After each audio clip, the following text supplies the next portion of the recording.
Hello guys, let's welcome Sharu view. இன்றைக்கு என்னென்னா, எனக்கு சரியான மண்டை குத்து. ஹாஸ்பிட்டல் போகும்போது ஜோர்ஜன் பேருந்து இங்கே நடக்கிற பிரச்சனைகளை பார்த்துட்டு ஹாஸ்பிட்டலுக்கு போனால் மண்டைக்கு பதிலாக மனசில் குத்துவாங்களோன்னுட்டு போயில்லை. ஏனெண்டா ஸ்கேன் எடுக்கிற மிஷினையே வயரை கலட்டி போட்டு ஸ்கேன் வேலை செய்யலைன்னு சொல்கிறாங்களேன். மண்டை குத்துட்டு போகிற என்ன மண்டையில் நிரம்ப கட் பண்ணி போட்டு கோமாக்கு போட்டேன்னு சொல்ல மாட்டாங்கன்னு என்ன நிச்சயம்? அதை நினைச்சன், பயந்தன், படுத்தன். அங்கால் பக்கம் நான் வரமாட்டேன். நான் செத்தாலும் சரி, என்னை கொண்டு யாரும் அடக்கம் செய்யுங்கோ, இவங்கள்ட்ட கொண்டே கொடுத்து என்ன முடிச்சு போடாங்கோ. செத்தாலும் காசு கேட்குறாங்களாம் பொடி எடுக்கிறதுக்கு. இதை நான் சொல்லலை, அவர் சொன்னார். வீடியோ பார்த்தேன்.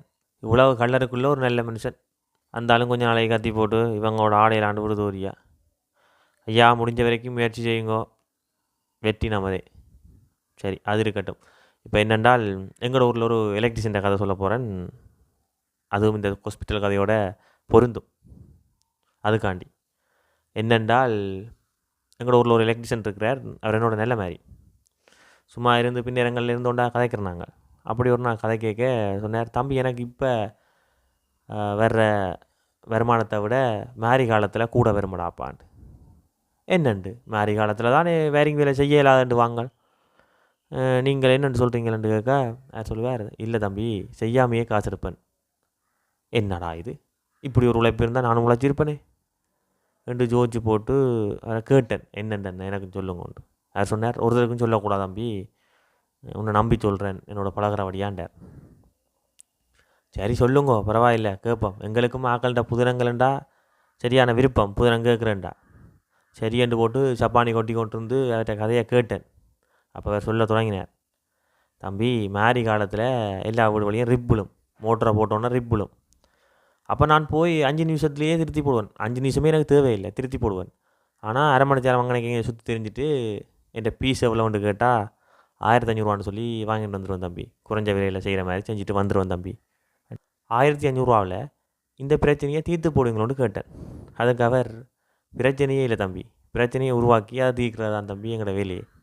என்னண்டு தீர்த்தனீங்கள்னு கேட்க, அது தம்பி இந்த மோட்டர் கிடங்குக்குள்ளே தண்ணி போய் அந்த தண்ணிக்குள்ளே இந்த வயர் விழுந்துடும். இந்த வயர் விழுந்தால் மோட்டரை போட்டோன்னா ரிப் விழுந்துடும். போனோடனே மோட்டர் கிடங்கை திறந்து பார்த்தா தெரியும் வயர் தண்ணிக்குள்ளே கிடக்கிறது. அதை தூக்கி ஒரு கல்லுலேயோ இல்லாட்டி ஒரு மரக்குத்திலையோ வச்சுட்டு மோட்டரை போட்டால் ரிப் விழாது. அது சாதாரணமாக வேலை செய்யும். இதை வீட்டில் இருக்கிற ஒரு ஆளே செய்யலாம். ஆனால் நாங்கள் அதை அவள்கிட்ட சொல்ல மாட்டோம். அப்படியே நைஸாக அதை தூக்கி வச்சுட்டு கொஞ்சம் நேரம் அங்கே இங்கே சுற்றி எரிஞ்சிட்டு ஒரு டீயும் வாங்கி குடிச்சிட்டு அவள்கிட்ட விரைக்க காசையும் வாங்கி கொண்டு, இப்போதைக்கு திருத்தி கிடக்கு செலவில்லாமல் இதன் தொடர்ச்சியாக நடந்தால் கூப்பிடுங்கோ என்று சொல்லி போட்டு வருவன் தம்பி என்றார். அது மாதிரி தான் இதுவும். ஸ்கேன் பண்ண வந்தவங்களை வயரை பிடிங்கி போட்டு போய் அங்கே போய் ஸ்கேன் எடுத்துட்டு வா, இங்கே போய் ஸ்கேன் எடுத்துட்டு வாண்டு. இனி நீங்கள் போகிறீங்க, ஸ்கேன் பண்ண போகிறீங்கன்னு வைங்க. உள்ளுக்க போனோடனே ஸ்கேன் வேலை செய்யலைன்னு சொன்னால் சுற்றி முற்றி பாருங்க, வயர்களை கலட்டி விட்ருக்காங்களோண்டு.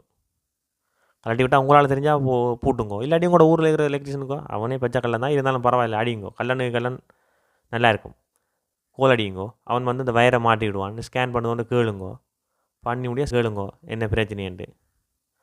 அவர் 2 மில்லியன் சொன்னால் ஓடி வந்துருங்கோ. என் பிரச்சனைன்னு சொன்னால் அதை வாங்கி போட்டு வேறு 2-3 டாக்டரை கேட்டு முடிவெடுங்கோ. ஏன்டா 50க்கு 50% நல்ல டாக்டராக இருந்தால் கூட, 50% நல்ல டாக்டர் 50% கெட்ட டாக்டராக இருந்தால் கூட எங்களுக்கு ஒரு வாய்ப்பு இருக்குது, தப்பிக்குள்ள வாய்ப்பு இருக்குது. மனுஷன்ட்ட 5 காசு இல்லாத காலத்தில் எப்படி அடே சம்பளமே வாழ்க்கையில் எனக்கு தெரிஞ்சு உங்களுக்கு தானே சம்பளமே கூட. இவ்வளோ சம்பளத்தையும் எடுத்துக்கொண்டு ஆட்டையை போட நிற்கிறீங்களேடா. ஆட்டையை போட்டாலும் பரவாயில்லை, அவசரப்பட்டு ஓட்டையை போட்டு எங்களை சாக்கொண்டாலும் சாக்கொல்லி போடுவீர்கள் போல இருக்குது. நான் வந்து இதை யாருக்கு எதிராகவும் கதைக்கிறேன்னு நினைக்கக்கூடாது. இதை வச்சு என்ன நான் ஒரு நாளைக்கு ஆஸ்பத்திரிக்கு வரைக்கும் என்ன போட்டு குத்தவும் கூடாது. இன்றைக்கு நீ எங்களுக்கு யூடியூப்பில் குளுசை கொடுத்துட்டே, இன்னொரு நாளைக்கு நீ ஆஸ்பத்திரிக்கு வருவே, அன்றைக்கு நாங்கள் கொடுக்குற குளுசையை நீ தாங்க மாட்டேன் அப்படின்னு நீ நினைக்கக்கூடாது. எங்கள் மருத்துவர்கள் மிகவும் அன்பாக இருக்க வேண்டும், கருணையோடு இருக்க வேண்டும், எங்களை பாதுகாக்க வேண்டும், நாங்கள் பிழை செய்தாலும் எங்களை மன்னிக்க வேண்டும். கொய்யால குத்தி குத்தி விட்றாங்கடா. ஊசியை சொன்னேன். அண்ணா எதன் சும்மா யூடியூப்புக்காண்டி கதைச்சிருப்பேன் இப்படி வாயை திறந்து. நாளைக்கு ஆஸ்பத்திரிக்கு வருவேன் பார்த்து ஐயா பார்த்து. அது பரவாயில்லை, அது பரவாயில்லை. இப்போ அரைகுறை வியாதியில் ஹாஸ்பிட்டலில் படுத்துருக்கிறவன் இந்த டாக்டர் சொன்ன விஷயங்கள் எல்லாத்தையும் வீடியோவில் பார்த்துட்டு ஓடவும் முடியாது ஒளியவும் முடியாது என்ற மாதிரி மாட்டிக்கொண்டு நிற்பார். ஏதோ நான் சொல்கிறத சொல்லிட்டேன். தப்புறாக்கள் தப்பிக்கொள்ளுங்க. நன்றி, வணக்கம்.